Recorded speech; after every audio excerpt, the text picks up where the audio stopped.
Hello friend. सो आज के topic में है हम डिस्कस करने जा रहे हैं लिबरलिज्म मतलब उदारवाद। तो उदारवाद को हम देखेंगे बहुत ही अच्छे तरीके से ताकि पूरे इंटरनेशनल पर्सपेक्टिव से कवर करेंगे, ताकि कोई भी एक पॉइंट भी छूट ना जाए। तो कोई भी स्लाइड्स को मिस मत कीजिएगा, लास्ट तक देखिएगा, ताकि जो अंडरस्टैंडिंग जो है लास्ट में जो क्रिटिकल ऑब्जर्वेशन है उसको भी आप अच्छे से एनालाइज कर सकें। तो हम दोनों तरह से जो है न्यूट्रल वे में भी करेंगे और लास्ट में क्रिटिकल अप्रोच भी करेंगे कि उदारवाद के पॉजिटिव और नेगेटिव यानी कि प्रोस एंड कॉन्स दोनों के क्या क्या फायदे हैं। तो सबसे पहले तो हम आपको बताना चाहेंगे कि अभी तक आपने को जो है चैनल को हमारे सब्सक्राइब नहीं किया है, बेल आइकन को ज़रूर दबाइएगा, ताकि जो हर दिन का अपडेट आपको सबसे पहले मिल सके। तो हर दिन की तरह फिर से आज नया वीडियो जो है हम लेकर के आए हैं। तो लिबरलिज्म यानी उदारवाद को हम सबसे पहले जो स्टार्ट करेंगे, तो हम स्टैनली हॉफमैन के जो है उनके स्टेटमेंट के साथ शुरू करेंगे। तो उससे पहले हम देख लेते हैं जो है रियलिज्म। आप जानते हैं कि सबसे बड़ा डोमिनेंट थ्योरी है इंटरनेशनल पॉलिटिक्स में, जो कि हर जगह आज के डेट में भी कायम है। तो उसी तरह लिबरलिज्म भी जो है बहुत ही स्ट्रोंग क्लेम करता है हिस्टोरिकल अल्टरनेटिव पे। आज जो भी डिस्कस हम करने के लिए जा रहे हैं, तो उसमें देखेंगे कि हिस्टोरिकल अल्टरनेटिव कहीं ना कहीं तरह से सामने आ रहे हैं। तो स्टैनली हॉफमैन ने उन्होंने जो कहा है वो उन्होंने कहा है कि इंटरनेशनल अफेयर और इंटरनेशनल पॉलिटिक्स की बात की है। तो इंटरनेशनल अफेयर्स में उन्होंने जो है किया है वो नेमेसिस ऑफ लिबरलिज्म, यानी कि यह लिबरलिज्म जो है वो एक तरह से सेल्फ रिस्ट्रेंट, मॉडरेशन और कॉम्प्रोमाइज पीस, यानी कि सिंपल सी बात है, लिबर्टी, जस्टिस और जो है इक्वालिटी, फ्रेटर्निटी, ह्यूमन राइट्स, इन सब का एक स्पेस जो है लिबरलिज्म में आता है, जो कि डेवलपमेंट के स्टेट के डेवलपमेंट के लिए बहुत ही ज़रूरी है। और इंटरनेशनल अफेयर में भी ज़रूरी है कि एक जो स्टेट का है वो दूसरे के स्टेट यानी कि दूसरे के डेवलपमेंट में। हालांकि जो है अगर इंटरनेशनल पॉलिटिक्स जो है, इंटरनेशनल पॉलिटिक्स जो अलग में उन्होंने एसेंस बताया, वो एग्जैक्टली अपोजिट है। वो अपोजिट इन द सेंस कि वो सिर्फ ट्रेवल करता है जो पीस के इनिशिएटिव का और वॉर की तरफ स्टेट को इनिशिएटिव करता है। तो आगे के स्लाइड्स में हम देखेंगे जो हमारे आइडलिस्ट जो है कांट, जो है इमैनुअल कांट की बात करते हैं और थॉमस एक्विंस की। तो उससे पहले इन्होंने जो इन्होंने इस्टेब्लिश किया है कि हमारा जो आइडियलिस्ट अप्रोच है, आइडियलिस्ट अप्रोच हम ध्यान रखेंगे कि ये जब भी होगा तो फर्स्ट वर्ल्ड वॉर के जस्ट इमीडिएट बाद में जो आइडियलिस्टिक अप्रोच आए थे जो पीस इनिशिएटिव के लिए, हम देखेंगे जैसे क्या होता है पीस इनिशिएटिव के लिए। फर्स्ट वर्ल्ड वॉर के जो बाद जो हुआ था, पेरिस पीस ट्रीट हुई थी। पेरिस पीस ट्रीट एक संधि हुई थी जिसमें आगे कोई वॉर नहीं होगा, लेकिन क्या हुआ, बाकायदा सेकेंड वर्ल्ड वॉर होता है। तो हालांकि दोनों तरह से हम देखेंगे, तो यहाँ नहीं आइडियलिस्ट जो अप्रोचेस जो आए, तो आइडियलिस्ट अप्रोचेस में यहाँ पे कांट का भी जो बिलीफ था कि यूनिवर्सल एंड परपेचुअल पीस, यानी कि शांति जो है सबसे जो तरीके से हम आगे बढ़ सकते हैं, और यही लिबरल अप्रोच से जो एक देश दूसरे देश के साथ शांति कायम कर सकते हैं। थॉमस एक्विंस का जो कहना है वो मिडिल ईस्ट एजेस में जस्ट वार का अपोजिट करता है। तो इसको और भी क्लेरिफाई करते हैं आगे की जरूरत, क्योंकि पोस्ट 1945 अप्रोच में देखेंगे तो लिबरल का कोई स्पेस ही नहीं होता है। क्योंकि क्या होता है कि कोल्ड वॉर जो हो जाता है तो वो लिबरल जो होते हैं वो फेल हो जाते हैं, क्योंकि यहाँ पे क्या होता है, इन वर्सल जो वर्सली ट्रेड जो सेटलमेंट है वो इंक्रीज कर देता है रियलिस्ट थॉट को, और ये 1970s तक लिबरल का कोई स्पेस ही नहीं होता है। तो लिबरल आइडियाज जो है वो बिल्कुल कोई अटेंशन नहीं गेन पाता है। लेकिन फिर 1970s ऑनवर्ड जो देखते हैं, फिर नियो लिबरलिज्म का कॉन्सेप्ट आ जाता है। तो ये कैसे चेंज होता है, इसको आप अगर ध्यान देंगे तो यहाँ पे जब and of the cold war आता है, यानी कि कोल्ड वार के ख़त्म होने के बाद आप देखेंगे कि जो भी कंट्री, जो मोस्टली जो यूएसएसआर से जो कोलैप्स होने के बाद जो कंट्री जो अगर आप देखेंगे वेस्टर्न में, वो सारे डेमोक्रेटिक यानी कंट्री बने। डेमोक्रेटिक कंट्री ने चूज किया यानी कि एक लिबरल फॉर्म ऑफ गवर्नमेंट जहाँ पे पीपल का पार्टिसिपेशन होगा गवर्नमेंट फॉर्म करने के लिए।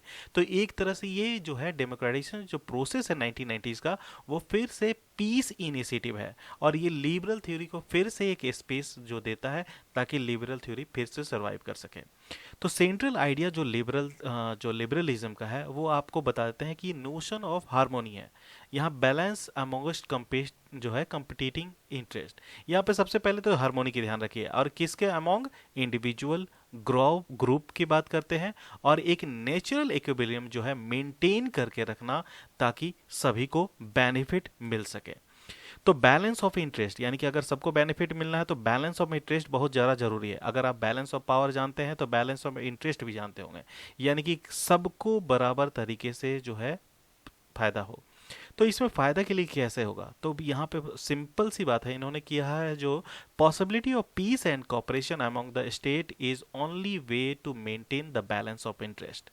अगर पीस और कॉपरेशन होगा तभी बैलेंस ऑफ इंटरेस्ट मेंटेन होगा। अगर पीस और नहीं होगा तो ऑफ कोर्स नहीं मेंटेन पाएगा। तो यहाँ लिबरल और रियलिस्टिक दोनों के अप्रोचेज जो वर्ल्ड अफेयर को लेकर के हैं, वो जानते हैं कि कंपटीशन ईच अदर, यानी कि कंपटीशन है। और यहाँ पे लिबरल जो थॉट रखते हैं कि अगर कंपटीशन स्टेट के बीच में होगा तो वो दूसरे तरीके से, यानी कि और भी अच्छा हम हारमोनी मेंटेन करें। हालांकि अगर दूसरे पॉइंट ऑफ व्यू से देखेंगे, बैलेंस ऑफ पावर की कॉन्सेप्ट में देखेंगे, तो इसका जस्ट निगेटिव इम्पैक्ट होता है।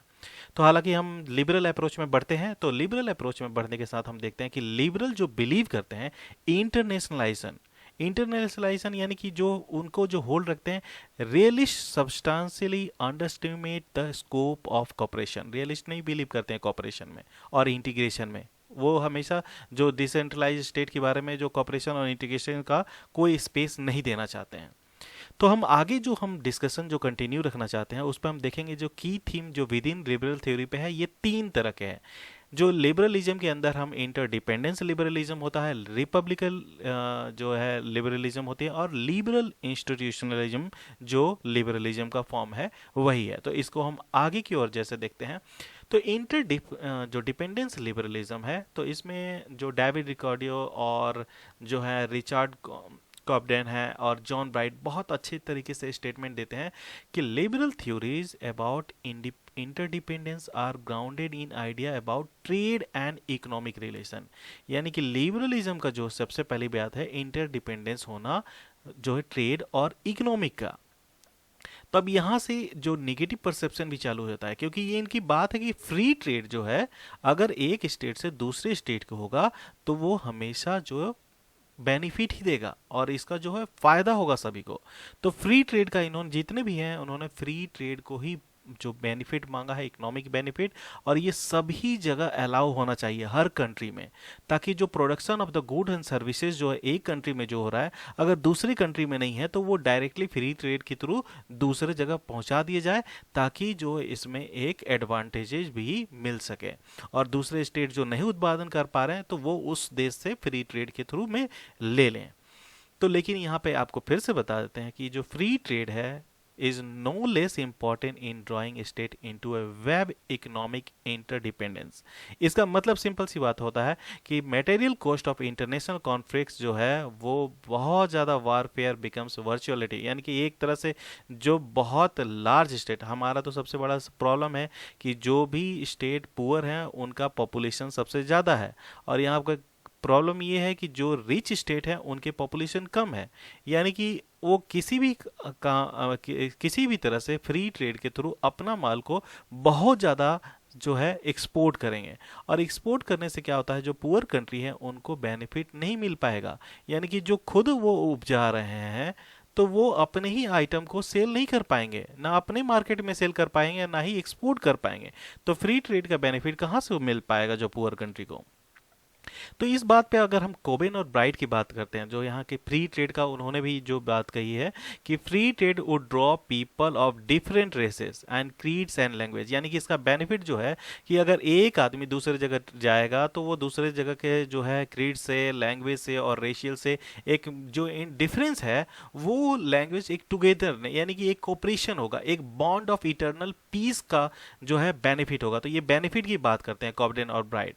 तो रिचर्ड कॉब्डेन और जॉन ब्राइट की बात माने तो इस तरह से उन्होंने जानते हैं कि यहाँ पे नेगेटिव रीजन है मेंटेन ट्रेड, जो ट्रेड के थ्रू जो पीस मेंटेन किया जा रहा है वो नेगेटिव रीजन है, लेकिन इसका पॉजिटिव बेनिफिट्स भी है कि हर तरह के लोग एक दूसरे से वैल्यूज को शेयर कर पाएंगे और उससे कल्चर चेंजेस होगा। तो आज हम भारत की बात देखेंगे तो भारत पे बहुत सारे जो आक्रमण हुए थे मुस्लिम अटैक का, लेकिन उसके थ्रू आप देखेंगे कि यहाँ के जो सभ्यता में है हर तरह का एक यूनिक कल्चर है, जहाँ पे आप देखेंगे बहुत सारे खेती बाड़ी से लेकर के कालीन से लेकर के और चादर से बहुत सारे जो भी हमारे जो है ट्रेड से रिलेटेड में एक बेनिफिट भी है, क्योंकि हम मल्टी डायमेंशनल बहुत सारा मल्टी अप्रोचेस के थ्रू में हम ट्रेड के रूप में वो मर्ज होकर के आते हैं। तो वो एक बेनिफिट है कल्चर का और कॉमर्शियल पर्पस दोनों साइड से।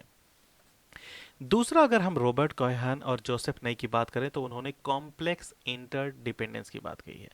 तो कॉम्प्लेक्स इंटरडिपेंडेंस की बात कही है, जिसमें जो है उन्होंने कहा है जो basic to commercial liberalism has been further developed by new liberals into Keohane. उन्होंने कहा कि ये जो least as alternative theory of model to realism, यानी कि सबसे पहली बात है कि उन्होंने as alternative theory to model of realism क्यों कहा है, क्योंकि कॉम्प्लेक्स इंटरडिपेंडेंस जो होता है वो सबसे पहली बात है कि वो अफेक्ट करता है हैपेंस, यानी कि आज के डेट में अगर यूएस में कुछ चेंजेस होता है तो उसका इम्पैक्ट जो है वो इंडिया में पड़ेगा। तो आपको सिंपल सा उदाहरण हम दे देते हैं कि ये हम इंडिया में जैसे कोई भी उत्पादन करते हैं 1 एकड़ पे, तो वो हमारा लागत आता है 10 रुपए केजी चावल, यानी कि राइस जो है पर 10 केजी। और इंडिया में जब वही चीज़ उत्पादन होता है तो वहाँ पे भी सिमिलर मान के रखिए कि 10 रुपीज़ पर केजी राइस हुआ है। तो एक्सपोर्ट तो यूएस नहीं कर सकते हैं इंडिया में, लेकिन गवर्नमेंट क्या करती है कि वहाँ के फार्मर को सब्सिडीज देती है। तो सब्सिडीज देने से उनका जो कॉस्ट है, यानी कि सीड्स का, इलेक्ट्रिसिटीज का, फर्टिलाइजर का, वो कॉस्ट ऑलमोस्ट हाफ हो जाता है, यानी कि 5 रुपीज़ पर केजी राइस। अगर वो एक्सपोर्ट में भी सब्सिडीज देते हैं यूनाइटेड स्टेट्स, तो वहाँ पे 5 केजी राइस जो है वो इंडिया तक आने में 6 रुपीज़ केजी जो होता है। अगर हम फ्री ट्रेड की बात करें तो वो 5 रुपीज़ के में ही यहाँ पे आ जाएगा। तो यानी कि 5 रुपीज़ केजी में मार्केट में आ जाएगा, और इंडिया तो इतने कैपेबल नहीं है कि फार्मर्स को सब्सिडीज दे पाए। यहाँ पे फार्मर सुसाइड जो है बढ़ता जा रहा है। क्यों? क्योंकि डेप्ट रिलीफ नहीं मिल पा रहा है, किसानों को बेनिफिट्स नहीं मिल पा रहे हैं, और बाहर के इंटरनेशनल गुड्स जो है यहाँ पे बहुत चीप तरीके से बिकते हैं, और यहाँ के खुद के प्रोडक्ट जो है यहाँ के किसान अपने ही लोगों को नहीं बेच पाते हैं। तो आप सिंपल सी देख रहे हैं कि अगर बाहर देश में कुछ भी होता है तो उसका इम्पैक्ट इंडिया में बढ़ता है। If subsidies will increase in United states, more farmer will commit suicide in India. तो यहाँ ध्यान रखिएगा इस चीज़ को। इसी चीज़ को लेकर के कॉम्प्लेक्स की बात करते हैं। तो यहाँ पे जब सबसे बात है जो इकोनॉमिक रियलिज्म, जो इकोनॉमिक क्षेत्र के जो है यहाँ पे ग्लोबलाइजेशन का, तो ग्लोबलाइजेशन का दोनों हम बढ़ेंगे कि यहाँ पे जो रेंज ऑफ जो बात कर रहे हैं वो क्लाइमेट चेंज, एक तरह से पॉजिटिव भी, जो निगेटिव की बात कर रहे हैं डेवलपमेंट ऑफ पॉवर्टी का यहाँ पे है, ह्यूमन राइट्स का जो है, एक तरह से हर चीज़ को आप निगेटिव वे में दे सकते हैं। क्लाइमेट चेंज का जो है कि वो लोग पॉल्यूशन कर रहे हैं, इंडस्ट्रियलाइजेशन कर रहे हैं, उसका इम्पैक्ट हम लोग को बियर करना पड़ रहा है। यहाँ पे बाढ़ आ जा रही है, यहाँ पे टाइम पे मानसून में जो बारिश नहीं हो पा रही, तो उसका खेती नहीं हो पा रहा, जिसके कारण और भी प्रॉब्लम बढ़ पा रहे हैं। और यहाँ पे हम लोग इतने डेवलप तो है नहीं, या फिर हमारे पास इतने रिसोर्सेज या रिच नहीं है कि हम विदाउट उत्पादन के हम 1 साल तक सरवाइव कर पाएं। हालांकि डेवलप कंट्री में अगर नहीं भी होता है तो स्टेट उनको, कंट्री उनको सब्सिडी देती है, नहीं होता है फेल होने पे उनको फंड देती है, ताकि वो उनके कोई इम्पैक्ट नहीं पड़े, कोई भी फार्मर सुसाइड नहीं कर पाए। ह्यूमन राइट्स का वायलेशन होता है क्योंकि उन्हीं के प्रोडक्ट हमारे यहाँ पे आ जा रहे हैं। जब यहाँ खेती बाड़ी नहीं हो रही है, पॉवर्टी और भी ज़्यादा बढ़ता जा रहा है। आपको बता देते हैं कि यहाँ पे हर साल जो कम से कम 25 लाख लोग तो इंडिया में सिर्फ भूखे, 1 साल में भूख के कारण मरते हैं। और यहाँ पे 9 लाख लोग हर दिन जो है रात में एक टाइम जो है, एक दिन में एक ही टाइम का खाना मिलता है और भूखे पेट सोते हैं। तो ये तो सिचुएशन है यहाँ पे ह्यूमन राइट्स वायलेशन का, इसीलिए कॉम्प्लेक्स इंटरडिपेंडेंस की बात करते हैं। रियलिज्म को हाई पॉलिटिक्स जो है वो वहाँ पे सबसे पहले बोलते हैं realism is high politics, security and survival is misplaced other agenda international politics. यानी कि रियलिज्म के हाई पॉलिटिक्स में सिर्फ सिक्योरिटी और सर्वाइवल है, अदर एजेंडा जो पीस और कॉपरेशन का है वो बिल्कुल ही तरह से मिसिंग है। Strong liberal versus weak liberal, यहाँ पे दो तरह की बात की गई है। स्ट्रॉन्ग लिबरल का तो पूरा की तरह से विश्वास होता है कि जब हम कोई भी चीज़ चेंजेस करेंगे, क्वालिटेटिव चेंजेस करेंगे, तो वो करेंगे modify the impact of anarchy. यानी कि जो रूल एनार्की का है वो चेंज होगा। किस तरह से चेंज होगा? सेल्फ हेल्प और सिक्योरिटी डायलमा में, जो कि एक स्पेस करेगा जो जो है irresistible tendency toward peace, cooperation and integration, जो कि बाधा कर सकता है। और वीक लिबरल का हालांकि जो है वो अगेन मॉडर्न रियलिस्ट और लिबरल थ्योरी जो है उनके ओवरलैप के सिचुएशन की तरह ही अजम्पशन उनका है। रिपब्लिकन जो है, रिपब्लिकन लिबरलिज्म की बात करते हैं तो हम वुडरो विल्सन का कॉन्सेप्ट आ जाता है। रिपब्लिकन लिबरलिज्म जो मीनिंग में आपको है, ये सिंपल सी बात है, a form of liberalism that highlights the benefit of republican rather than monarchial. यानी कि यहाँ लिबरलिज्म की बात कर रहे हैं लिबरलिज्म का जो बेनिफिट है वो रिपब्लिकन के थ्रू ही मिल सकता है, नहीं मोनार्की के थ्रू नहीं। तो इसमें जो है इन्होंने एम्फेसिस किया है डेमोक्रेसी और पीस का, जो कि और भी तरह से होगा। तो यहाँ पे स्टेटमेंट को हम और भी क्लेरिफाई करते हैं कि each state therefore poses at least a potential threat to other state. यहाँ पे एक बात कह रहे हैं कि हर एक स्टेट जो है दूसरे स्टेट के लिए पोटेंशियल थ्रेट है, यानी कि नुकसान बन सकता है।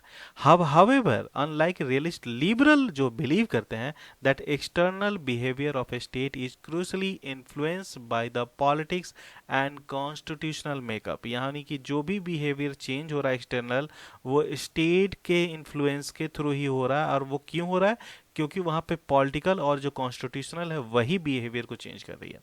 तो यहाँ पे ऑटोक्रेटिक जो ऑथोरिटेरियन स्टेट जो की बात कर रहे हैं, वहां पे फिर से ये बात करते हैं कि ऑटोक्रेटिक और ऑथोरिटेरियन स्टेट जो है वो सिर्फ मिलिट्री और एग्रेसिवनेस पे देगी, हालांकि जो डेमोक्रेटिक स्टेट है वो नेचुरली पीस की तरफ इनिशिएटिव करेगी। आपको अगर कंफ्यूजन होगा तो मैं बात कर रहा हूँ कि यहाँ पे लिबरलिज्म का जो मेन ऑब्जर्वेशन है वो सिर्फ हर कंट्री जो भी कैसी भी है, कम्युनिस्ट है या फासिस्ट है या इस्लामिस्ट है, उनको चेंज करके डेमोक्रेटिक फॉर्म ऑफ गवर्नमेंट में करना।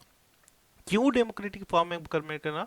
क्योंकि अगर डेमोक्रेसी होगा तभी दूसरे कंट्री उसके साथ बहुत इजी वे में ट्रेड कर सकते हैं। तो ध्यान रखिएगा, ये रिपब्लिकन का लिबरलिज्म की बात कर रहे हैं और यहाँ पे जो डेमोक्रेसी की बात कर रहे हैं। और यूएस आपको पता है कि जब से 1945 से लेकर के, यानी कि since the after the second world war, अभी तक जो है democracy promotion all over world के लिए कर रहे हैं। हालांकि उसका नेगेटिव इम्पैक्ट पड़ रहा है, लेकिन वो हम आपको बाद में बताएंगे। तो आगे देखते हैं फ्रांसिस फुकुयामा। बहुत ही इंपॉर्टेंट जो इनका ऑब्जर्वेशन है, जो अमेरिकन जो राइटर हैं, पॉलिटिकल थ्योरिस्ट हैं और बहुत ही फेमस है लिबरल अप्रोच के लिए, जो end of the cold war के बाद का। और इनका जो अप्रोच है, जो view on democratic peace thesis, तो इनके डेमोक्रेटिक पीस थीसिस की बात हम जब करते हैं तो इन्होंने कर दिया है liberal have a seen democracy as a guarantee of peace. यानी कि अगर डेमोक्रेसी है कंट्री में तो ऑफ कोर्स पीस ही होगा, क्योंकि democratic peace thesis refers resurface with particular force in the aftermath of the collapse of communism. क्योंकि जितने भी कम्युनिस्ट स्टेट जो कोलैप्स हुए वेस्टर्न कंट्री में देखेंगे, उन्होंने डेमोक्रेसी को ऑप्ट किया। क्यों? क्योंकि वो पीस चाहते थे। तो इसी तरह जो है उन्होंने एक वाइडर अप्रोच के साथ किया कि liberal democratic principle structure extension of market capitalism amounted the end of history. अब एंड ऑफ हिस्ट्री की बात हम करेंगे तो यहाँ पर सबसे पहली बात है क्लैरिफिकेशन आ जाएगा, जब उनकी आर्टिकल जो एंड ऑफ हिस्ट्री है वो हुई थी। क्यों बहुत फेमस? क्योंकि उन्होंने सिंपल से लिखा था Triumph of liberalism over the over ideology contending that liberal state were more stable internally और more peacefully than the international relation। यानी कि जहां पे भी लिबरल अप्रोच होगा वो कंट्री पीस ही होंगे। ठीक है, तो इसी के कारण जो है मोर स्टेबल होंगे और पीसफुल होंगे ग्लोबल ऑर्डर में। आगे की बात करते हैं। Liberal has claim empirical as theoretical support. यहाँ पे जो है नेबर वार, यानी कि लिबरल जो कंट्री होंगे, जो डेमोक्रेटिक कंट्री होंगे, वो कभी भी वॉर नहीं करेंगे। अगर उनका वॉर भी होगा तो वो दूसरे नॉन डेमोक्रेटिक कंट्री के साथ होगा। जो डेमोक्रेटिक कंट्री दूसरे डेमोक्रेटिक के साथ वॉर नहीं कर सकती है। तो यहाँ पे जो क्रिएट होगा क्या, जोन ऑफ पीस, यानी कि एक जोन ऑफ पीस। अगर सारे कंट्री डेमोक्रेटिक होंगे तो सिर्फ पीस होगा, जैसा कि उन्होंने उदाहरण में यूरोप दे रखा है, नॉर्थ अमेरिका दे रखा है और ऑस्ट्रेलिया जो है वो उस तरह से। तो यहाँ पे जोन ऑफ टर्माइल की बात तो नहीं करेंगे, लेकिन एक चीज और आपको खास बात बता देते हैं कि ये जोन ऑफ पीस के लिए जो है यहाँ पे एक जो पेंडुलम एक जो बना हुआ है कि डेमोक्रेसी पीस प्रमोशन के बाद एक नया चेंजेस आता है सितंबर 9/11 में। और यही जो फॉर्मूला जो है वो फिर से प्रमोट करते हैं कि 9/11 के बाद देखेंगे कि यूएस का जो रोल है वार ऑन टेरर और एक्सिस ऑफ इविल कंट्रीज, यानी कि उन्होंने चेंज किया रिजीम अफगानिस्तान में, इराक में, लीबिया में। क्यों? क्योंकि डेमोक्रेसी पीस। यहाँ पे जबकि बात करते हैं तो इन्होंने ये भी बात किया कि डेमोक्रेसी, एक डेमोक्रेटिक कंट्री दूसरे डेमोक्रेटिक के साथ वार नहीं करेगा, पीस प्रमोट नहीं करेगा। तो वो इस्लामिक कंट्री थे, टेररिज्म प्रमोट कर रहे थे, इसलिए वहां पे डेमोक्रेसी प्रमोशन करना जरूरी है। और उसी के थ्रू जो इन्होंने एक्सिस ऑफ एविल कंट्रीज का लिस्ट बनाया और वॉर और टेरर के थ्रू तीनों जगह पे रिजीम चेंज किए ताकि डेमोक्रेसी के कारण पीस इनिशिएटिव हो। लिबरल इंस्टीट्यूशनलिज्म जो है वो सिंपल सी बात है कि एक्सटर्नल मैकेनिज्म है।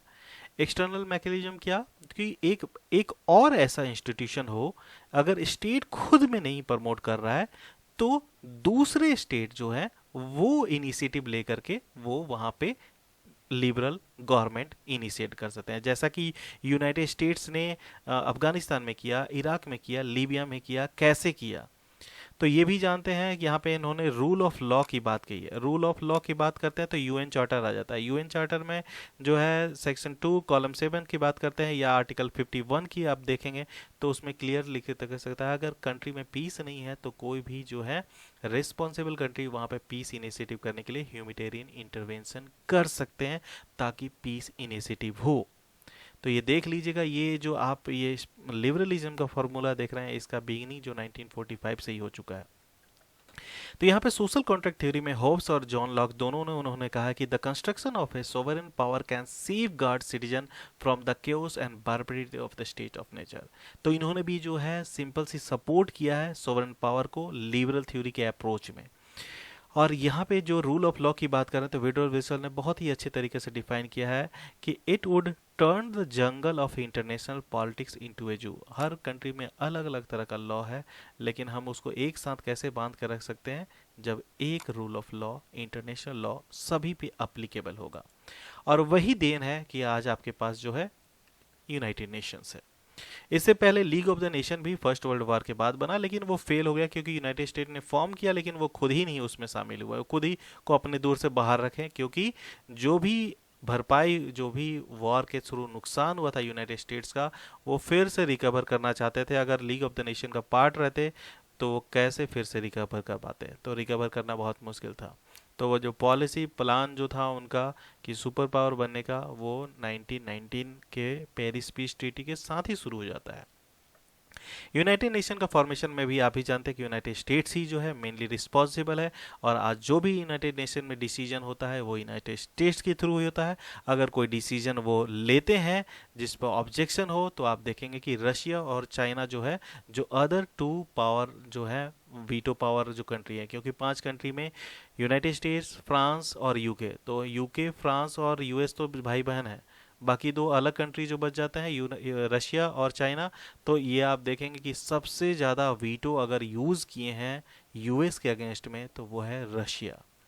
तो इसी कारण है लिबरलिज्म का कहीं कहीं निगेटिव बेनिफिट है, जिसका निगेटिव जो प्रॉब्लम है उसके कारण जो वीटो भी हुआ है। न्यू लिबरल इंस्टीट्यूशनलिज्म में एक खास बात आपकी बात है कि जो इंस्टीट्यूशन बनेगा तो वो सिर्फ कॉपरेशन क्रिएट करेगा। जो इंस्टीट्यूशनलिज्म यानी कि यूनाइटेड नेशंस की बात करते हैं तो वो एक कॉपरेशन क्रिएट करेगा, फैसिलिट करेगा, सबको कॉमन इंटरेस्ट की बात करेगा। कॉमन इंटरेस्ट यहाँ पे पीस के लिए आपको फिर से वही बता देते हैं, जो है लिबर्टी, जस्टिस, जो है फ्रेटर्निटी, ह्यूमन राइट्स, जो है ये सब इक्वालिटी प्रमोशन की बात है। तो ये सब सारा कैसे होगा, तो ये आपके बस एक स्लाइड के बाद आपको क्लियर हो जाएगा कॉन्सेप्ट की जो न्यू लिबरल इंस्टीट्यूशनलिज्म है वो बेनिफिट के लिए काम कर रही है या नेगेटिव के लिए। तो यहाँ पे देखेंगे कि न्यूरिस्ट जो आर्ग्यूमेंट करते हैं, यहाँ पे उन्होंने कहा कि कॉपरेशन इज ऑलवेज डिफिकल्ट। यहाँ पे कॉपरेशन इतना आसान नहीं है क्योंकि हर स्टेट जो है रिलेटिव गेन्स यानी कि अपने ही फायदे के लिए देखता है, जो है मेनली नॉट यानी कि एब्सोल्यूट गेन के लिए देखता है। रिलेटिव गेन यानी कि वो सबके लिए नहीं चाहता है कि बेनिफिट हो, वो हमेशा स्टेट एब्सोल्यूट गेन के लिए। हालांकि ट्रेड की भी बात होती है तो वो कॉपरेशन, एक स्टेट दूसरे स्टेट्स के साथ कॉपरेशन कर रहा है तो एब्सोल्यूट गेन के लिए कर रहा है, ना कि रिलेटिव गेन के लिए। यूनाइटेड स्टेट्स ने वर्ल्ड ट्रेड ऑर्गेनाइजेशन का, इंटरनेशनल मॉनेटरी फंड, और ये जो आपको देखते हैं कि इनका सबका जो बना यानी ब्रेटन वुड सिस्टम जो उन्होंने बनाया, GATT, general agreement on tariff and trade, IBRD और इंटरनेशनल मॉनेटरी फंड, वो किस लिए बनाया? वो सिर्फ अपने बेनिफिट के लिए बनाया, ताकि जो है आपको जो सूद पे वो पैसे दे सकें आपको जो है। तो उसी के कारण जो है most of the African country जो है फेल्ड स्टेट में है। ग्रीस का हालत क्या हुआ कि डेप्ट इतना ज़्यादा ले लिया डेवलपमेंट के लिए कि चुका नहीं पाए और बाद में बेल आउट करना पड़ा। तो आप देखेंगे कि अफ्रीका कंट्री में तो बहुत सारे फेल्ड स्टेट है। क्यों? क्योंकि ये इंस्टीट्यूशन जो है लिबरल के लिए फॉर्म हुए, हालांकि लिबरल अप्रोच क्रिएट नहीं कर पाए। और आज के डेट में जो देखते हैं, जो ये 7 कंट्री जो हैं, US, Japan, Germany, UK, France, Italy, Canada, जो देखते हैं ये ऑलमोस्ट 50% ऑफ वर्ल्ड इकोनॉमी अपने पास ले जा रहे हैं। यानी कि इसका सिंपल सी बात है, जो बेनिफिट है सिर्फ रिच कंट्री यानी कि डेवलप कंट्री को जा रहा है, लिबरल और इंस्टीट्यूशनलिज्म अप्रोच का, न कि पुअर। लिबरलिज्म होने के बावजूद भी, अप्रोच होने के बावजूद भी, पुअर्टी, अनएम्प्लॉयमेंट, यानी कि वर्ल्ड को जो दो पार्ट में डिवाइड किया गया, ग्लोबल नॉर्थ, ग्लोबल साउथ में, तो हमारे हिस्से में यानी कि ग्लोबल थर्ड वर्ल्ड कंट्री के हिस्से में सिर्फ अनएम्प्लॉयमेंट, पॉवर्टी, हेल्थ डिजीजेज और इलिटरेसी, यही सब हाथ रखा है। बाकी ये सब कंट्री जो है सारा बेनिफिट ले चुके हैं।